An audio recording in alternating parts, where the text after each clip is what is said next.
Olá, pessoal, sejam muito bem-vindos ao Influencia, o podcast da CIA de Melhoramento. Nesse espaço, nós vamos compartilhar conhecimento, ferramentas e estratégias para você ter uma pecuária cada vez mais eficiente, sustentável e rentável.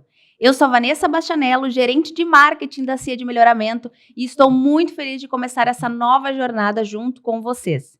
Nesse primeiro episódio, nós vamos falar sobre os fundamentos do melhoramento genético, como a gente aplica tudo isso na prática. E para dar voz à nossa conversa, nós temos aqui conosco o gerente executivo da CIA de Melhoramento, médico veterinário que trabalha há mais de 25 anos no melhoramento genético e fundador da Produção Animal. Marcelo Almeida, seja muito bem-vindo. Muito obrigado, Vanessa. É um prazer estar aqui inaugurando essa série importante que é o Influencia, onde nós pretendemos trazer um pouco da nossa rotina para todos aqueles que vivem o melhoramento genético e que colhem os resultados do melhoramento genético. Marcelo, para a gente começar do começo, quando falamos em fenótipo e genótipo, o que exatamente a gente está falando? Muita gente fala de genética, mas normalmente está se referindo a um fenótipo. O que é o fenótipo? O fenótipo é aquilo que se vê, aquilo que se mede, por exemplo, um peso de mama ou um peso sobre-ano. Só que aquela informação ela está muito influenciada, contaminada pelo ambiente. Nós temos uma fórmula básica do melhoramento genético que diz que o fenótipo é igual ao genótipo mais o ambiente e mais uma interação desse genótipo com o ambiente. Ou seja, a influência ambiental ela é muito forte naquilo que a gente vê e naquilo que a gente mede. E nós, usualmente, cometemos alguns erros ao considerar os fenótipos como se fossem indicadores genéticos. Quando nós não tratamos as informações do ponto de vista estatístico e do ponto de vista dos ajustes conhecidos, nós usualmente cometemos erros em assumir que aquilo seja também valor genético. Por isso que nós temos aí casos de gente que trabalha com gado há muito tempo, faz o seu trabalho com gado e ao longo do tempo conseguiu evoluir muito pouco. Por quê? Porque ele se apoia em fenótipos e não em valores genéticos, naquilo que realmente é passado de uma geração para outra.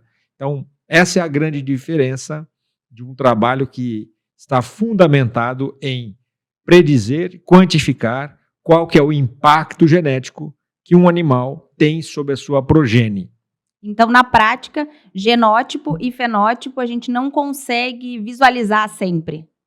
Olha, se fosse fácil visualizar genética, nós não precisaríamos de genômica, não precisaríamos de valores genéticos, de DEPs, de estatística, nada. O que a gente consegue avaliar e selecionar sem as ferramentas estatísticas são características de alta herdabilidade. Contudo, a gente sabe que características produtivas são de média e baixa herdabilidade. Por isso que é tão importante nós utilizarmos as ferramentas genéticas para trazermos efetivamente uma evolução às populações exploradas. E agora falando sobre alguns dos conceitos mais presentes no dia a dia do produtor, a DEP, diferença esperada na progenie. Qual o significado que ela representa na prática? Quando nós conduzimos uma avaliação genética, nós temos o interesse claro de reconhecer qual que é o impacto da genética daquele indivíduo sobre a sua progenie. A gente quer saber o quanto que vai passar adiante, para efetivamente, com base nessa informação, poder planejar as próximas gerações. Na determinação desse valor genético, nós vamos conhecer qual que é o potencial do indivíduo e, a partir daí, estudar o que vai ser passado aos seus filhos. Então, ou seja, vão chegar nas DEPs, na diferença esperada na progenie, aquilo que vai passar à progenie dele. Então, a gente tem que conhecer o potencial genético dele para chegar às DEPs, ou seja, a diferença esperada na progênie. É a unidade que mede essa característica passada entre gerações. Ela pode estar em unidades de quilo, de centímetro, de scores visuais, não importa qual seja a unidade, ela sempre vai trazer uma expressão do que vai acontecer com a progênie daquele indivíduo. E a gente consegue avaliar isso tanto nas matrizes quanto nos reprodutores para ter o resultado de objetivo final no bezerro, é isso? Exatamente. Quando nós falamos de valor genético avaliado nos indivíduos, eu me refiro aqui tanto aos touros, os pais daquela progênie, quanto às mães que, ao final das contas, contribuem cada uma dessas partes com 50% do material genético. Então, aquela conversa lá dos nossos avós, né, que é touro de milhão e vaca de tostão, isso não se aplica em genética. Por quê? Porque nós temos a consciência que 50% do resultado vem das matrizes. Portanto, quanto melhores forem as nossas matrizes, melhor será o resultado produtivo do nosso rebanho e, com isso, a rentabilidade, a eficiência da nossa operação pecuária. O que a gente não deve esperar das DEPs? Uma DEP, ela é uma predição do que vai acontecer no futuro. Portanto, ela vai ter uma margem de erro. Aquilo que está predito não vai acontecer ipsis literis no seu rebanho. Pode ser até que o resultado seja superior àquilo que você esteja imaginando. Por quê? Porque existem outras variáveis por trás da DEP que nós precisamos considerar. A primeira delas é a acurácia, a precisão, a confiabilidade daquelas DEPs. DEPs são unidades, mas elas podem ser obtidas de diferentes momentos da vida do animal. E te digo, por exemplo, quando nós falamos de um embrião pode ter uma DEP? Pode. Qual que é a precisão? Qual que é a acurácia? A acurácia vai ser baixa porque eu tenho poucas informações do indivíduo, eu tenho nenhuma informação do indivíduo, eu tenho informação da mãe e do pai, que podem ter muitos filhos avaliados, e atribuir um valor genético médio a esse embrião. A partir do momento que esse embrião nasce, nós começamos a ter informações próprias do indivíduo. Então ele vem confirmando aquela expectativa e, com isso, nós temos um incremento da acurácia, um incremento da precisão e, com isso, nós podemos acertar um pouco mais na predição do valor genético desse indivíduo. Esse animal continua crescendo, nós continuamos colocando mais informações e temos condições ainda de acrescentar a essas informações uma informação genômica, ou seja, da composição do DNA desse indivíduo.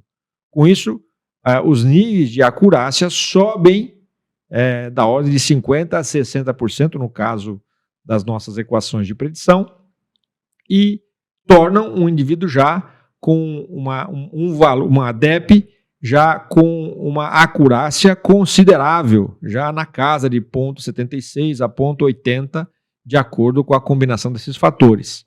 Então a gente vai aumentando ainda mais a acurácia. Esse indivíduo torna-se um indivíduo adulto e pode ter uma série de filhos. Esses filhos desse indivíduo continuam contribuindo para o cálculo das DEPs desse animal inicial. Ou seja, se ele é um touro e tem 100, 200 filhos avaliados, ou se ele é uma fêmea e vai ser uma doadora e vai ter 20, 30 filhos avaliados, estas informações da progênie retornam para o cálculo da DEP do próprio indivíduo, aumentando ainda mais a acurácia na predição genética desse touro. Chegando ao caso de nós termos aí touros que tenham 16 mil, 18 mil filhos avaliados, com uma acurácia já de 0,99, ou seja, quase não há mais erro na predição do valor genético desse indivíduo. Ou seja, é possível chegarmos a esse nível de precisão quando nos tratamos do valor genético desse animal, da DEP desse animal. Mas a acurácia, a precisão, é um dos fatores. Nós temos outros fatores envolvidos, por exemplo, a base genética onde esse indivíduo foi comparado e a base genética onde esse indivíduo vai ser utilizado. Era o que eu ia te perguntar agora. As DEPs, elas são construídas em cima da base do rebanho ou de uma base maior? As DEPs são construídas em relação a um ponto de referência, que é um ponto arbitrado. No nosso caso, é a média da população, portanto, ela é móvel. A cada ano esse ponto sobe e, portanto, a cada ano essa base genética se movimenta. Existe uma característica muito importante quando nós falamos de DEPs móveis, bases genéticas móveis, porque as DEPs sempre vão ter um valor nominal menor, porque ela acompanha a evolução genética dessa população. Mesmo assim, existem outros modelos, né, que trabalham com DEPs de bases genéticas fixas. Elas estão arbitradas em algum ponto e esse ponto não se move. Consequentemente, com a evolução genética e com o tempo, esses animais vão se distanciar mais desse ponto de referência e os valores nominais das DEPs vão ser maiores. Não significa que o valor genético seja maior. É simplesmente uma representação matemática dessa diferença. Então, como nós não controlamos em que base genética esse indivíduo vai ser utilizado, porque ele pode ser utilizado em diferentes condições no ambiente, nós assumimos, para cálculo das DEPs, que esse valor genético está projetado sobre a mesma base genética onde esse animal foi avaliado. Tá? Isso é uma premissa que nós assumimos para que o valor da DEP seja calculado. Então, considerando uma base fixa, uma base de dados fixa, significa que o animal ele vai ter uma DEP ilusória referente aos animais mais modernos desse banco de dados? Eu não chamaria de DEP ilusória. Eu chamaria a atenção para que os valores nominais são mais altos, mas que efetivamente o que vale é a diferença entre os indivíduos e não a diferença, o valor nominal que está na DEP. Ou seja, não é o número maior que melhora o valor genético do indivíduo, é simplesmente ao que ele foi comparado. Se ele foi comparado a animais de 50 anos atrás, ele certamente vai ser muito superior.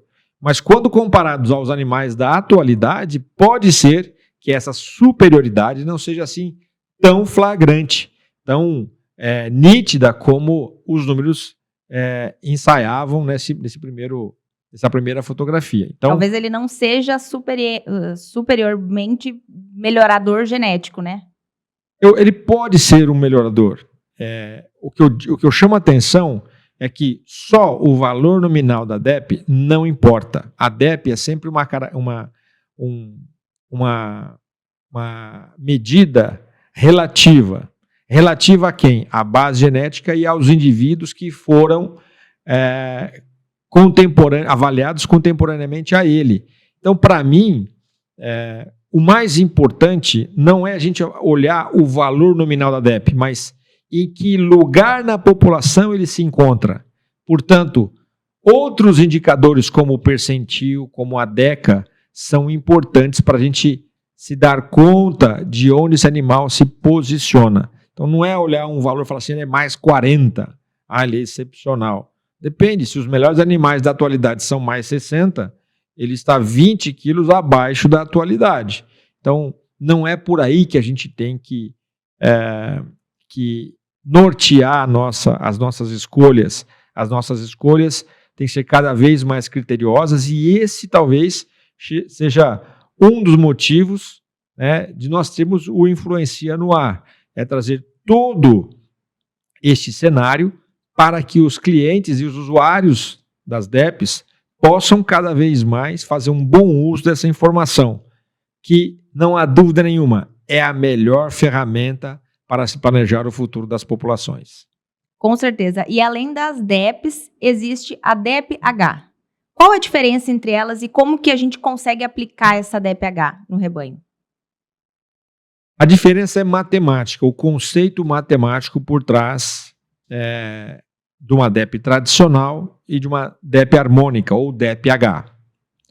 A DEP tradicional, ela está baseada sobre uma média aritmética. Então, a gente olha a média do que foi a progênie de um touro em diferentes condições. Uma DEPH, uma DEP harmônica, ela olha essa performance, mas com um critério ainda mais duro, que ela olha não só a média, mas sim a dispersão dessa progênie. Quanto mais homogênea for essa progênie, menos penalidades esse animal receberá no cálculo do seu valor genético, na estimativa do seu valor genético. Então, progênies homogêneas e médias altas são beneficiadas dentro do cálculo da DEPH. E por que nós estamos tão preocupados assim em melhorar a média? Porque efetivamente o animal mais caro da propriedade é o animal inferior. E nós queremos reduzir a frequência desses animais inferiores. Infelizmente, alguns indivíduos têm uma dispersão na sua progênie, ele faz 8,80, vamos chamar assim. Caro no sentido de custo para o produtor. Custo para o produtor. Ele faz 8,80, ele faz um animal excepcional e faz um animal medíocre. Um animal excepcional, um animal medíocre. Ou seja, ele não é tão prepotente na sua progênie. E nós temos outros touros, por sua vez, que são muito prepotentes, são muito homogêneos. Você viu um, você viu todos. Isso é muito interessante para o produtor, porque o produtor trabalha com ciclos e ele tem que completar ciclos, né? É difícil para um produtor, por exemplo, quando ele chega lá na sua boiada, vai mandar ao abate, mas tem alguns animais que ele ainda não pode mandar, ou seja, ele fica retendo pasto, retendo área, fazendo mais manejos, porque os animais não chegaram ao ponto D. Então, cada vez mais, isso na pecuária moderna, nós não podemos mais nos permitir estas ineficiências. Da mesma forma que nós chegamos a uma determinada idade, todas as fêmeas vão à reprodução. Não dá mais para ficar escolhendo qual entra, qual não entra, se atingiu desempenho, não atingiu desempenho, enfim. Cada vez mais o conceito do all-in, all-out, ou seja, tudo dentro e tudo fora, como é na avicultura, como é na suinocultura, isso também será uma realidade na pecuária de corte. Trazendo um sistema cada vez mais eficiente, né, Marcelo? A eficiência é uma das características marcantes dessa pecuária moderna. Nós temos que trazer cada vez mais eficiência para o produtor e acreditamos que a uniformidade também é um dos aspectos que contribuem de sobremaneira para tornar a atividade pecuária mais eficiente. Então, não estamos apenas olhando a média da progênie, mas também como ela se comporta em relação à dispersão desta média. Marcelo, mas pensando agora, me tira uma dúvida. Nesse aspecto de DEP harmônica, a gente vai ter um rebanho mais uniforme, correto? Vamos aumentar animais nessa linha mediana, com médias mais altas, e as extremidades de animais muito melhores geneticamente e piores geneticamente, eles vão ser menores. Exato. Quando a gente olha o modelo, uma seleção para uniformidade vai diminuindo a variabilidade genética, especialmente essa variabilidade negativa que nós não queremos ter no rebanho. Mas é importante dizer que existe no Nelore uma grande variabilidade produtiva e nós temos espaço para crescer muito em termos de superioridade genética com uniformidade genética. Então, esse caminho para o produtor é muito importante, porque ele não está preocupado com a variabilidade genética, ele quer saber da produção. E quanto mais uniforme for a progênie, maior será o impacto produtivo no seu negócio. E quando a gente fala de base genética, das DEPs, Qual que é o impacto da gente ter esse conhecimento, saber fazer essa leitura dentro de um sumário? A grande importância de nós usarmos os sumários, e os sumários são ferramentas indispensáveis na pecuária, nós temos que olhar os resultados, olhar criticamente os resultados, é justamente para poder buscar um modelo mais próximo da minha realidade. Então, primeiro passo, quando eu vou olhar um sumário, eu tenho que identificar nesse sumário qual que é a base genética. Porque, caso contrário, eu posso estar comparando ou me comparando com animais de 50 anos atrás. Aí todos serão positivos, todos serão com valores nominais altíssimos, mas o que ele entrega realmente para o seu rebanho pode ser uma frustração em termos de produção. Então, conheça a base genética que nós estamos tratando. Busque modelos e trabalhos de seleção mais próximos possíveis do seu ambiente de produção. Se você seleciona a pasto, se você produz a pasto, busque modelos aonde a produção a pasto seja uma prioridade naquele modelo de seleção. Por quê? Porque o ambiente vai ser determinante em encontrar animais geneticamente superiores. Ele está na equação do fenótipo, ele aparece lá na fenótipo igual a genótipo mais ambiente, mais a interação do genótipo-ambiente. Portanto, saber aonde esses animais foram avaliados vai trazer uma diferença muito grande para o seu negócio. A partir desse momento, a gente começa a definir quais seriam os sumários eleitos para consulta. A partir de então, nós temos que entender qual que é o índice de seleção. Porque não basta pegar o índice, esse ele é o número 1, é o número 2. Isso está causando um mau uso dos líderes, sem eu entender com profundidade o que esse índice vai trazer para o meu negócio. Então é preciso entender se nesse índice nós temos características de crescimento, mas também temos características de precocidade sexual, temos características funcionais e características de carcaça. Ou seja, qual que é o conjunto que está sendo contemplado na definição desse índice? E eu tenho que buscar um índice que atenda aos meus anseios produtivos. Ele tem que ser um remédio para as minhas dores. Porque se ele não é o remédio para as minhas dores, eu estou trabalhando com o indicador errado, eu estou olhando a bula errada. Não é esse o remédio que você tem que aplicar. Agora, se esse índice é confiável, ele está alinhado com o seu objetivo, o próximo passo é nós olharmos a acurácia desse touro. Qual que é o nível de precisão, o nível de acurácia, o erro embutido naquela informação que eu tenho. Por quê? Eu posso ter um touro com 70 filhos dentro do sumário e posso ter um touro com 1.400 filhos avaliados. O nível de precisão é diferente. Então, eu tenho que administrar esta informação de acordo, inclusive, com o meu perfil de risco. Se eu tenho baixa tolerância a risco, não posso usar touros de baixa acurácia, tenho que usar touros de alta acurácia.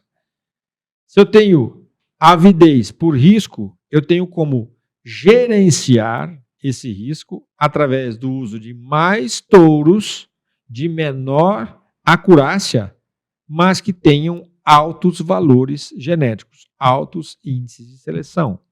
Com isso, nós vamos tornar a escolha, mesmo para aqueles que têm avidez por risco, querem andar muito rápido, né? Porque a gente tem esse perfil no produtor, no investidor, no empresário, ele é natural do homem, ele pode tornar essa operação, que aparentemente é arriscada, uma atuação segura quando ele faz uma gestão desse risco através do uso de mais touros de valor genético mais alto e com uma acurácia menor. Com esse contexto todo, nós temos condição de eleger os animais mais indicados para serem os pais das novas gerações. mas também das mães das novas gerações. Ou seja, se eu tenho fêmeas jovens que nunca pariram e ela já tem um valor genético que não justifica no meu rebanho, ela nem vai entrar em reprodução. Se eu tenho matrizes que estão parindo no meu sistema de produção e eu já repetidamente sei que ela é uma fêmea negativa, por que seguir com ela no meu processo de produção? Ou seja, com estas informações na mão, é que nós começamos a fazer um outro passo do melhoramento que se chama seleção. Seleção é restringir a reprodução dos animais. Quais animais participarão da reprodução, ou seja, do planejamento da próxima geração? Esse é um ponto mais importante do melhoramento. É que a gente possa, com base nas informações, planejar o futuro. Porque nós não trabalhamos em retrospectiva, nós trabalhamos em perspectiva com relação ao futuro. O que eu tenho que fazer para ser melhor do que eu já fui? O que eu tenho que fazer para que a minha próxima geração supere os meus bons índices produtivos já alcançados nesse ano ou nessa geração? É assim que tem que trabalhar quem concebe genética como um insumo de produção. Então, quanto mais consciência o produtor tiver desses descartes que ele deve fazer quando os animais vão entrar ou não numa estação reprodutiva, mais veloz ele vai dar seus passos ao melhoramento genético. Não há dúvida. Nesse processo decisório, nós temos que lembrar de uma coisa. Ou você faz seleção ou você faz coleção.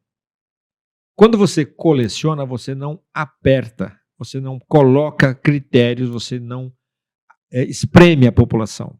Consequentemente, ela vai ser disforme, ela não parece com nada, ela não tem a sua cara. Ao passo que o produtor passa a imprimir características produtivas como critérios de escolha, o rebanho vai mudando, ele vai assumindo esta personalidade produtiva, ele vai assumindo essa forma eficiente, ele vai tomando um caráter rentável. Ou seja, tudo depende do peso da mão do produtor.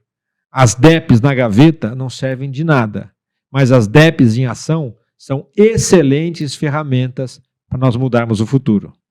E a genômica, Marcelo, ela é uma ferramenta que traz muitos benefícios para o melhoramento genético.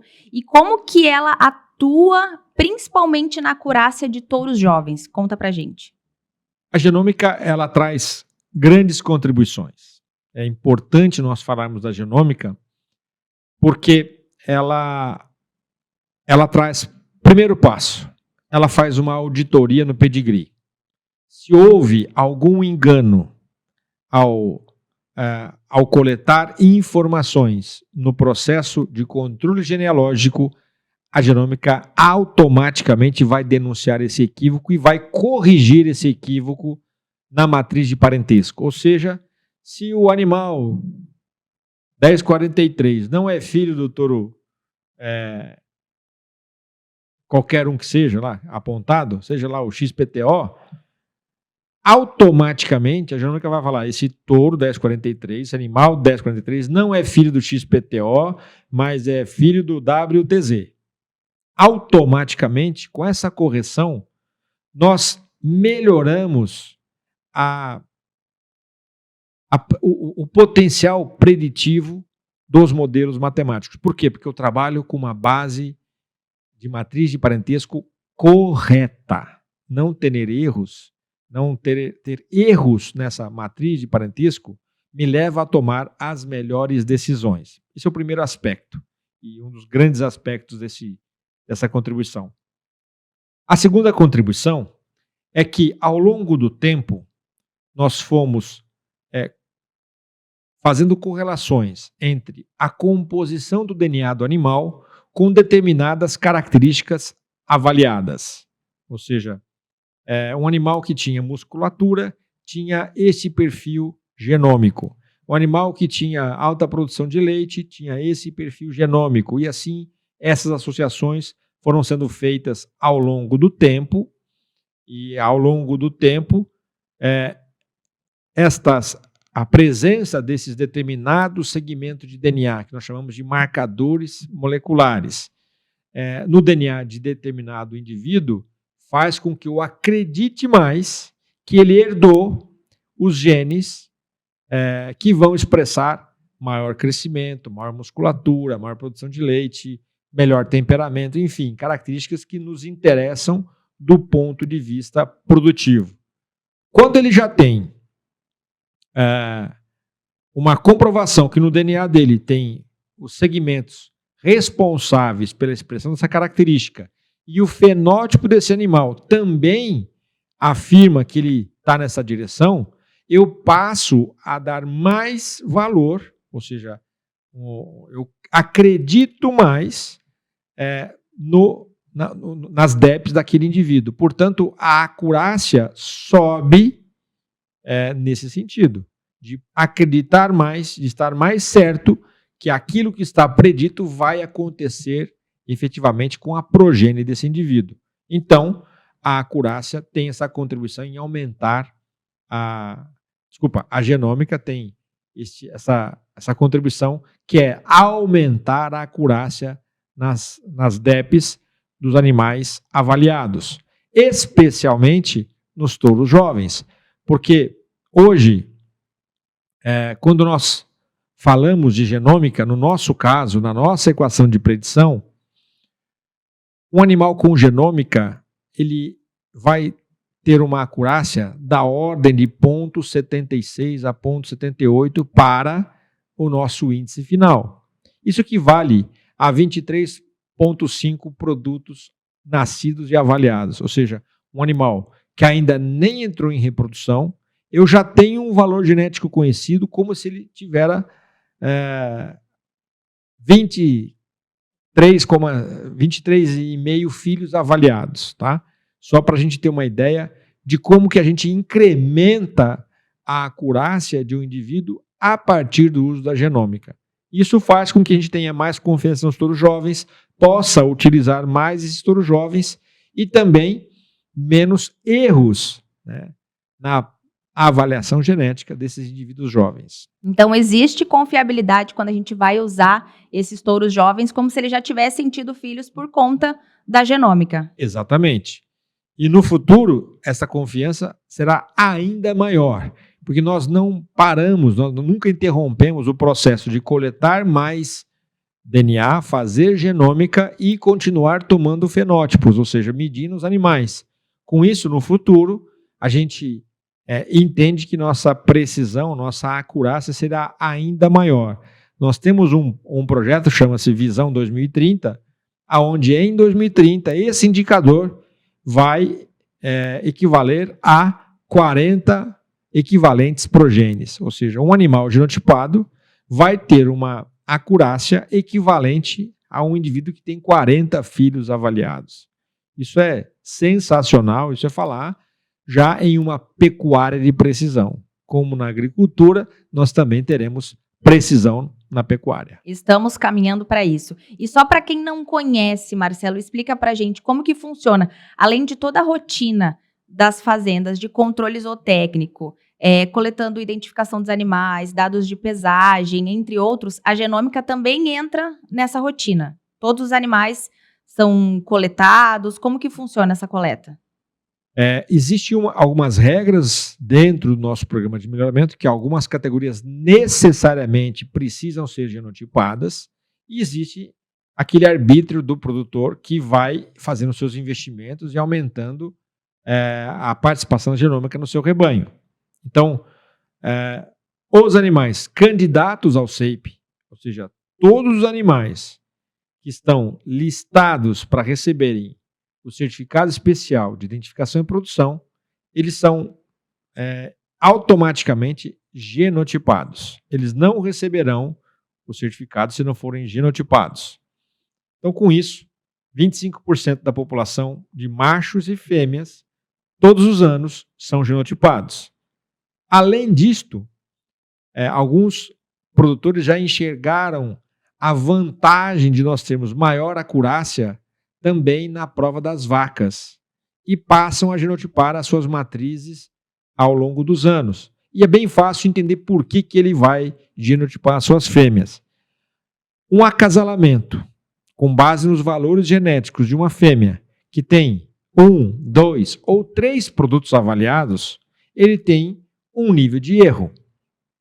Quando eu faço um acasalamento de uma fêmea que tem um valor genético equivalente a 23,5 filhos avaliados, muda de figura. Ou seja, eu tenho muito mais conhecimento de como as DEPs dessa matriz vão afetar a sua progenie.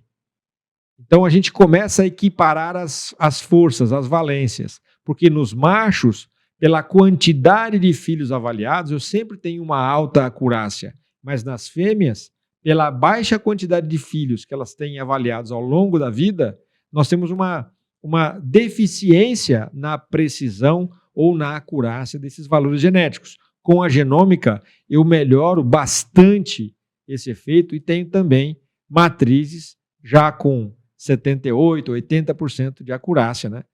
O que é 0,78 ou 0,8, desculpa, de acurácia, o que melhora muito, né, a qualidade desses acasalamentos, e os acasalamentos, então, serão mais certeiros. E lembrar também que as matrizes constroem, juntamente com os touros, o rebanho. Não é válido olhar só para os reprodutores. 50% do material genético vem das nossas matrizes.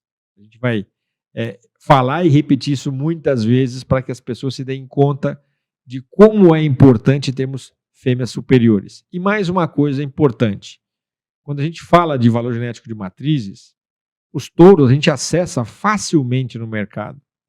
Agora, se eu não me preocupar em mudar o perfil genético das minhas matrizes, eu vou estar sempre trabalhando em defasagem com relação ao que há de melhor e mais atual no mercado. Então, o grande patrimônio do criador são suas matrizes. Essa manutenção desse ativo tem que ser feita através do melhoramento genético. Então, ele tem que melhorar esse rebanho para que ele seja competitivo ao longo do tempo e valioso ao longo do tempo. Porque se ele ficar no tempo e no espaço, ele vai diminuir o seu valor comercial a partir da evolução dos seus pares no mercado. Outras formas que a gente também tem de ler um sumário, Marcelo, explica pra gente o que são as decas e os percentis, que são conceitos que muitos produtores e a gente vê muito hoje falando no mercado. As decas, os percentis ou os desvios padrões são maneiras de nós entendermos aonde esse animal se encontra na população. É muito importante nós termos isso claro. Quando eu falo de decas e eu olho para um sumário, é como se eu pegasse toda a população, fatiasse em 10 partes iguais. A melhor parte dessa população, chamar a cabeceira dessa população, essa população é a base genética ou é a safra? A base genética, tá? Ela também pode ser feita para safra, mas o mais importante é olhar sobre todo o contingente populacional. Quando eu fatio essa população em 10 partes iguais, e a melhor parte se chama Deca 1 e a pior parte chama Deca 10, e eu olho para esse grande indicador, eu já tenho uma noção de aonde está o indivíduo que eu estou tratando. Em que parcela da população ele se encontra? Lá na ponta, no meio ou lá atrás, dentro dessa ordem de importância de valores genéticos. Se eu quero ir mais fundo, eu posso olhar o percentil. O que é o percentil? É quando eu olho percentualmente, então eu pego essa população, não divido mais em 10, senão em 100 partes iguais.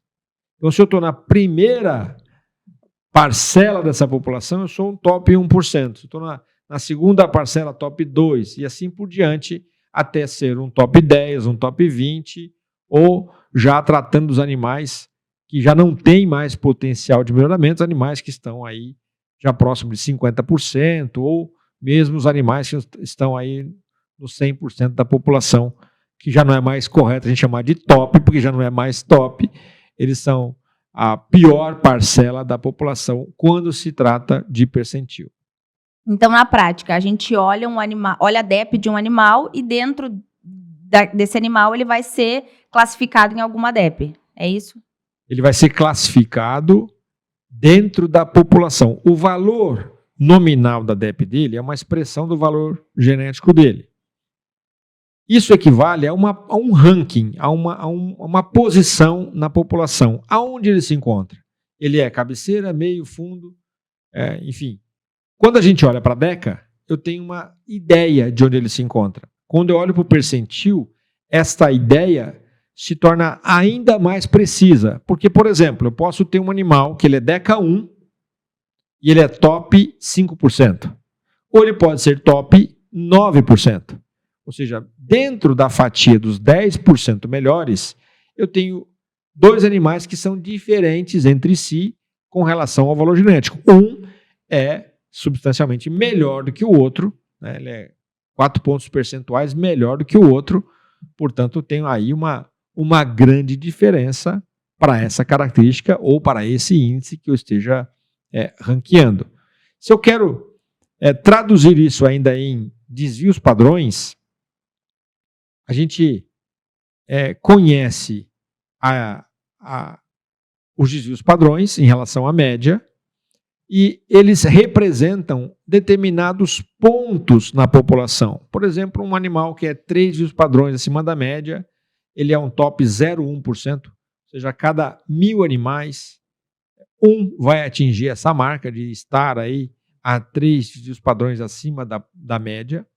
Se ele é 2 desvios padrões, ele vai estar por volta de 2% acima da média da população.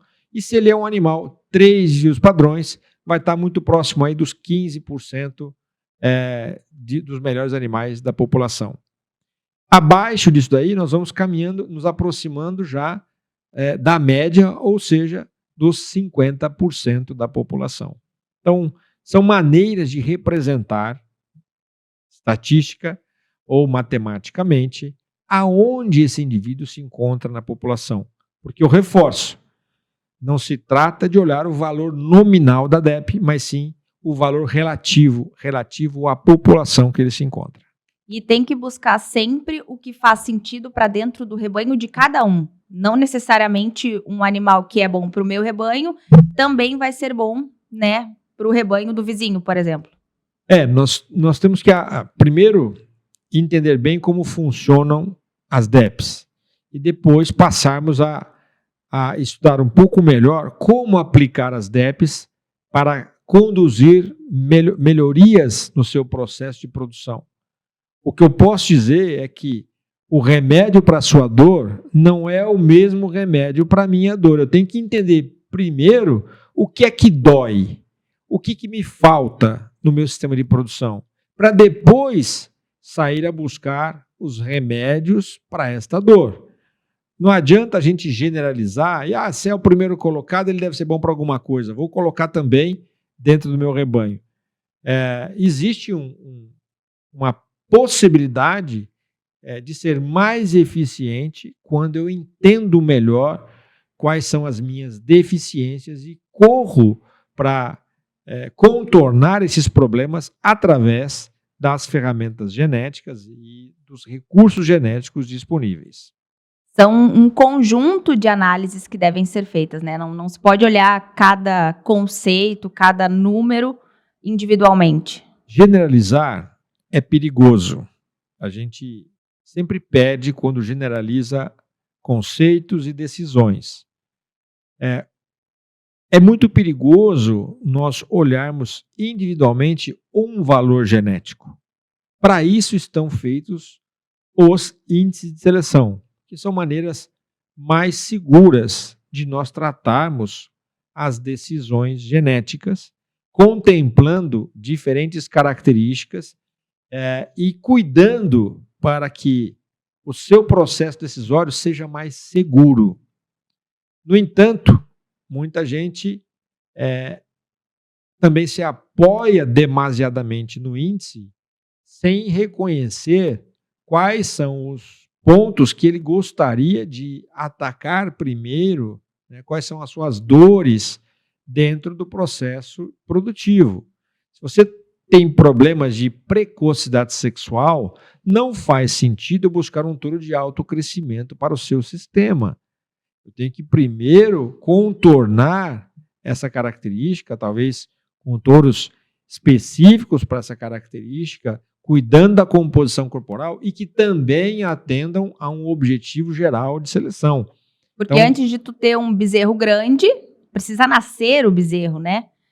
Imagina fêmeas precoces com... A base de toda essa conversa nossa é a cria, porque se nós tivermos eficiência na cria, não adianta ter o bezerro pesado ou o novilho pesado, nós precisamos primeiro ter eficiência na cria. E muitas vezes nós nos esquecemos disso, porque tudo parece muito lógico, no sentido de que é bom para uma coisa, é bom para outra. Não necessariamente. O que é bom para a função frigorífica não necessariamente é bom para a condição materna ou é bom para a precocidade sexual. Nós temos que aprender a diferenciar e entender que existem diferentes indicadores justamente para poder materializar essas diferenças e essas habilidades específicas. Seria muito fácil se nós tivéssemos um bom para tudo, um bombril, né? 1001 utilidades, né? Mas isso não é verdade. As combinações, quanto mais amplas são as necessidades, mais difíceis são as combinações. E encontrar esses animais que contemplam diferentes aspectos produtivos e que equilibram essas necessidades produtivas é sempre um grande desafio e temos que fazer uso desses indivíduos. Então, seguimos na busca, mas teremos que ter em conta a necessidade de entendermos melhor o processo e entendermos os índices e, principalmente, o que te dói. Pegando esse gancho agora dos índices de seleção, a CIA de melhoramento tem índices de seleção como ferramenta para todo esse programa de melhoramento genético e eu queria saber como que são construídos, o que são, quais são esses índices? São diversos os índices de seleção. Nós temos o índice de desmama, que mede, obviamente, crescimento, o peso do animal a desmama, mas a composição desse peso na desmama. É um índice importante para muitas fazendas, porque eles vivem de vender bezerros. Então, ele quer ter um produto que seja valorizado no mercado, que tenha um maior valor comercial, e o índice de desmama está especialmente delineado para atender essa necessidade da pecuária. Contudo, a pecuária não se restringe a vender bezerros na desmama. Nós temos que produzir boas matrizes. E produzir boas matrizes implica em observar outros aspectos da produção, como a idade ao primeiro parto, como a qualidade do bezerro que essa vaca produz, a reconcepção dessa fêmea como primípara e ainda o tamanho adulto dessa matriz. Esta equação passou a ser chamada de retorno maternal. Ela deriva de um estudo feito pelo Clay Center nos Estados Unidos, medindo efetivamente, buscando a resposta para o que seria uma vaca eficiente. E a vaca eficiente, na visão desses pesquisadores, é aquela que entrega mais gramas de bezerro desmamado ao ano por quilo de matéria seca ingerida. Então, quando nós trazemos esta equação para a nossa realidade, nós chegamos ao retorno maternal, que é uma equação bioeconômica para apontar em quilos quais são os indivíduos que têm o melhor conjunto maternal. Porque ser mãe não é só desmamar um bezerro pesado, é ter um bezerro mais cedo, ser uma mãe eficiente é ter um bezerro mais cedo, ter vários bezerros ao longo da sua vida e também desmamar os pesados. Contudo, sem ser uma vaca gigante que aumente os custos de manutenção. Isso tudo está contemplado no retorno maternal. Por isso que é considerado o peso da vaca adulta, por conta dessa ingestão que ela tem para, além de criar o bezerro, ainda se manter. Exatamente, quanto que ela custa. Porque o custo de manutenção da fêmea é proporcional ao seu peso, porque a ingestão também acompanha essa proporção. Animais mais pesados comem mais, portanto, eles utilizam uma maior área da fazenda para a sua alimentação. Então, se eu tenho animais mais pesados, a lógica me leva a crer que eu terei menos animais na minha fazenda. E isso afeta a produção, como demonstrou Macmillan no seu trabalho, que por 15 anos investigou o efeito do crescimento sobre o sistema de produção e chegou à conclusão que só olhar o peso não seria suficiente para conduzir um processo de seleção com eficácia, com eficiência. Ao longo do tempo, ele percebeu que o que ele ganhava em peso, ele perdia em peso adulto, ou seja, os animais ficavam pesados demais e cabiam menos animais na mesma fazenda e, consequentemente, produziam a mesma coisa. Além do retorno maternal, nós ainda temos o índice CIA genômico. O índice CIA genômico é um índice mais holístico, que contempla características de desmama, características de sobreano, ou seja, o crescimento ao sobreano. Nós temos uma ênfase muito forte no crescimento pós-desmama, valorizando esses animais que realmente decolam no pós-desmama e continuam crescendo, continuam com uma curva ascendente de ganho de peso e com uma qualidade de carcaça adequada ao ambiente de produção. Portanto, animais que tenham precocidade de terminação, que tenham volume de carne, que tenham uma função frigorífica muito clara e muito determinada no seu biotipo. Além das características de crescimento e qualidade de carcaça, o índice genômico também contempla a precocidade sexual. 13% da ponderação desse índice advém do IPP, da idade ao primeiro parto. Esse índice também contempla características funcionais, como o temperamento, como o peso ao nascimento e como o peso adulto das vacas. Então, são características funcionais que estão aí combinadas nesse índice para que nós tenhamos animais cada vez mais eficientes, cada vez mais rentáveis e plenamente encaixados em um sistema sustentável de produção. É importante a gente olhar esse conjunto geral da obra para não incorrermos em erros nesse processo de seleção. Além do índice CIA genômico, nós ainda temos, e é o mais novo índice da CIA de melhoramento, que é o IFRIG, o índice frigorífico. Esse índice, desenvolvido aí a quatro mãos, com a Unesp de Jaboticabal, com o Gensis e também com a parceria com a Delta Gen, nós desenvolvemos esse índice olhando maneiras de produzirmos mais carne e de maneira mais eficiente e com mais qualidade de carne. Portanto, esse índice contempla características de crescimento, mas também características de abate, como o peso de carcaça quente, o rendimento de carcaça, área de olho de lombo, marmoreio, maciez de carne e ainda peso adulto dos animais. Por quê? Sempre olhando o conjunto, sempre estando ciente e consciente que eu só buscar eficiência no frigorífico pode gerar um animal inadequado para o pasto. E eu tenho que atender a estas duas esferas produtivas, tanto a geração dos novilhos como a terminação dos novilhos. Seria muito imprudente da nossa parte olhar só um aspecto da produção em detrimento de outra. Nós precisamos equalizar estas duas equações de tal forma que o animal que seja mais eficiente no frigorífico também produza animais e uma progenie eficiente no sistema de cria. Desta maneira, cresce a produção de carne no Brasil.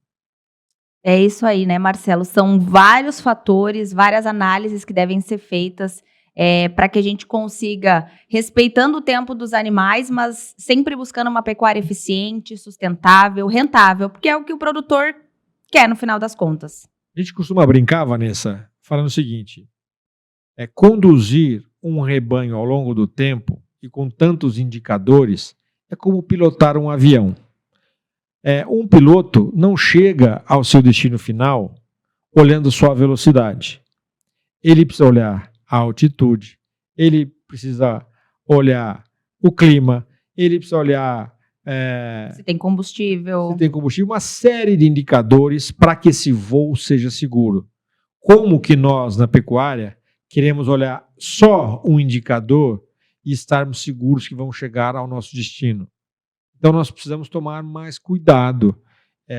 Embora não seja um assunto complexo, ele tampouco é um assunto banal, porque nós estamos tratando aqui do futuro da nossa atividade. Então, se nós não temos a preocupação de olhar para o futuro e cuidar dele com o máximo de informações e as melhores informações possíveis, nós temos o risco de não estarmos no futuro com esta pecuária. E da mesma maneira que a gente melhora para uma característica, se a gente olhar de forma individual, a gente pode piorar para muitas outras. Claro, existe um antagonismo entre as características. Não é por acaso que nós colocamos, por exemplo, peso ao nascimento dentro do índice CIA genômico. Se eu estou aumentando a precocidade sexual a cada ano, e isso vem numa velocidade alta ao longo dos anos, se eu não cuidar que os touros que produzam as novilhas precoces também produzam bezerros com menor peso ao nascimento, em muito pouco tempo, eu já não tenho mais touros com alto valor genético para colocar nas minhas novilhas precoces, porque eles vão causar partos distóxicos e mortes de produtos e matrizes no processo mais normal da nossa pecuária, que é parir no campo, parir a pasto sem auxílio de mão de obra.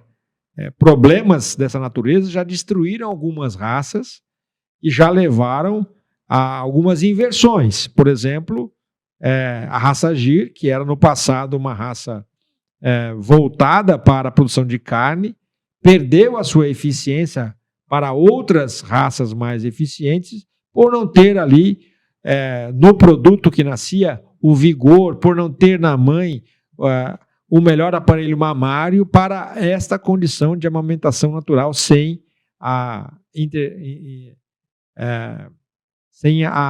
intromissão, né, da mão de obra para ajustar as deficiências animais. E tempo é dinheiro, né? Ninguém quer que os seus colaboradores fiquem assistindo partos e ajudando e aumentando esse custo, sendo que eles podiam estar disponíveis para fazer outras atividades dentro da fazenda.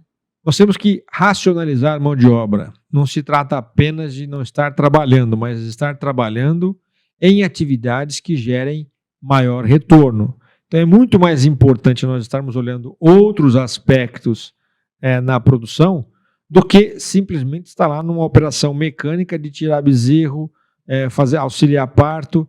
Isso a natureza já nos proporcionou. Nós só temos que tomar o cuidado de, pela intervenção humana, nós não venhamos a perder essas características que naturalmente já estavam disponíveis nas raças dos indivíduos ao longo do tempo. Marcelo, e a gente vê na pecuária de hoje mais novilhas precoces parindo. Qual que é a importância da gente ter um peso de bezerro ao nascimento baixo? A precocidade sexual é um capítulo definitivo na pecuária moderna. Isso não vai voltar atrás, porque ela traz uma contribuição econômica fenomenal para a atividade de cria. Contudo, é importante entender que a precocidade sexual tem que ser acompanhada de alguns cuidados. O primeiro deles é o peso ao nascimento.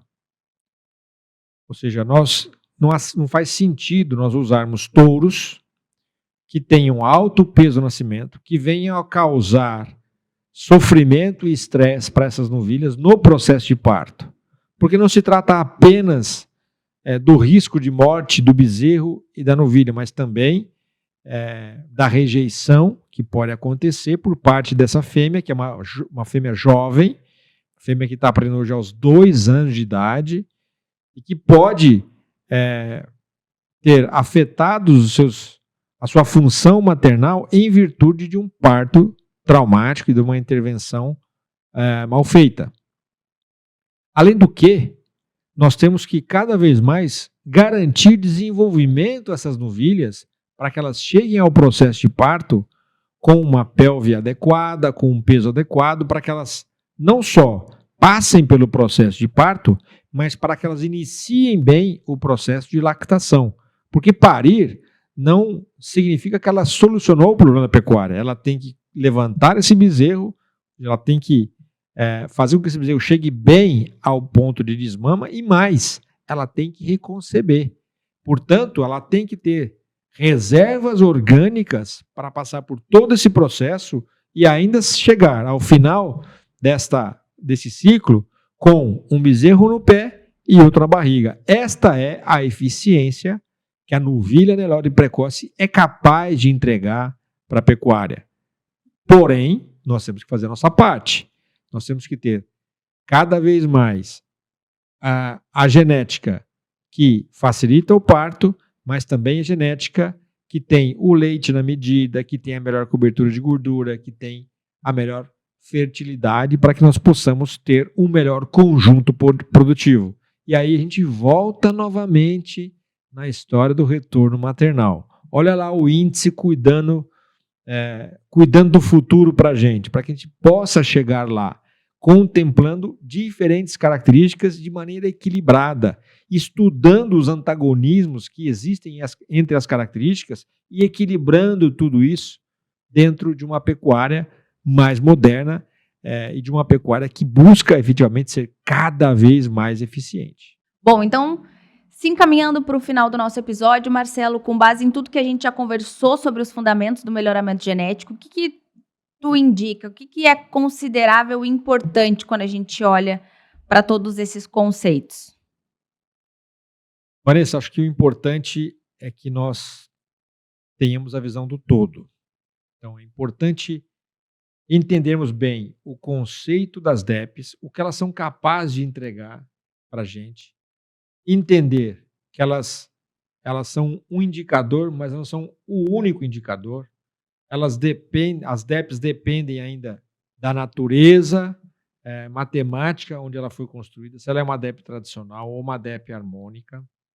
Ela depende ainda da acurácia e, fundamentalmente, sobre qual referência ela está projetada, ou seja, qual que é a base genética. Entendam isso antes mesmo de começar a olhar os valores das DEPs.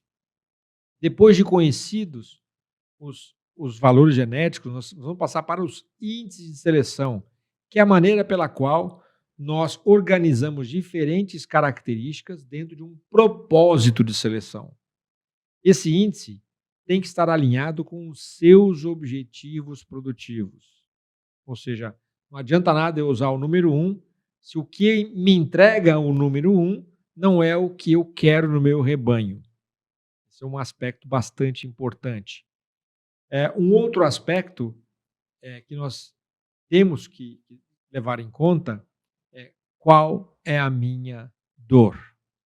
Ou seja, o que eu quero melhorar no meu rebanho. O que é urgente no meu sistema de produção. Qual que é o teu objetivo, né? Onde tu quer chegar? Como dizem também, para quem não sabe onde vai, qualquer caminho serve. Né? Então, eu tenho que ter um objetivo claro, eu tenho que saber o que eu preciso melhorar para que eu possa, através dos valores genéticos, fazer essas correções. Um outro aspecto importante, né? Então, nós já estamos entendendo como é que funcionam as DEPs, qual que é o efeito da acurácia, da base genética, do próprio índice de seleção, o que ele entrega, o ambiente, aonde os animais são selecionados. Eu deveria buscar modelos o mais próximo possíveis ao meu ambiente de produção. Por quê? Porque aí eu tenho uma segurança que essa genética avaliada vai servir como uma luva dentro do meu sistema de produção.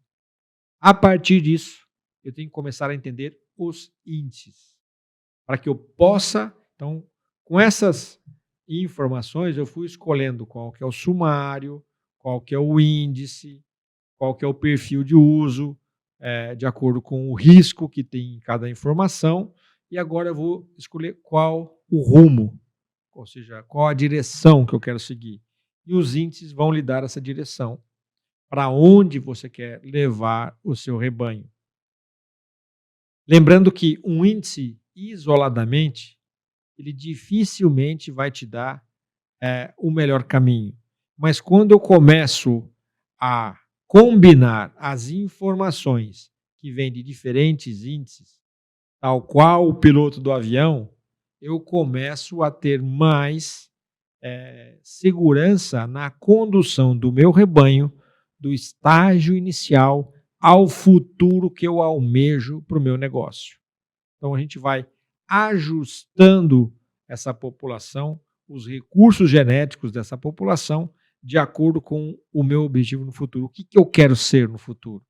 É para isso que nós entendemos que o melhoramento genético é um insumo cada vez mais importante e presente na pecuária moderna. Construindo uma genética para quem de fato produz. Não há dúvida, a genética tem que ser para quem produz. Não é para colocar o troféu no armário, é para realmente colocar dinheiro no bolso. Bom, então, Marcelo, depois de percorrer todos esses aspectos básicos aí do fundamento do melhoramento genético, eu tenho certeza que isso foi útil para muita gente. E esse episódio foi um oferecimento de ST Repro e Global Gen, empresas parceiras que fazem parte do nosso programa Na Melhor Companhia. Mas temos muitos outros assuntos ainda para discorrer nesses próximos episódios. Quero agradecer a tua participação, a tua colaboração, os teus esclarecimentos e compartilhamento de todo o teu conhecimento conosco. É um prazer enorme estar aqui, iniciando esse projeto incrível que é levar o melhoramento genético a todos os cantos desse país.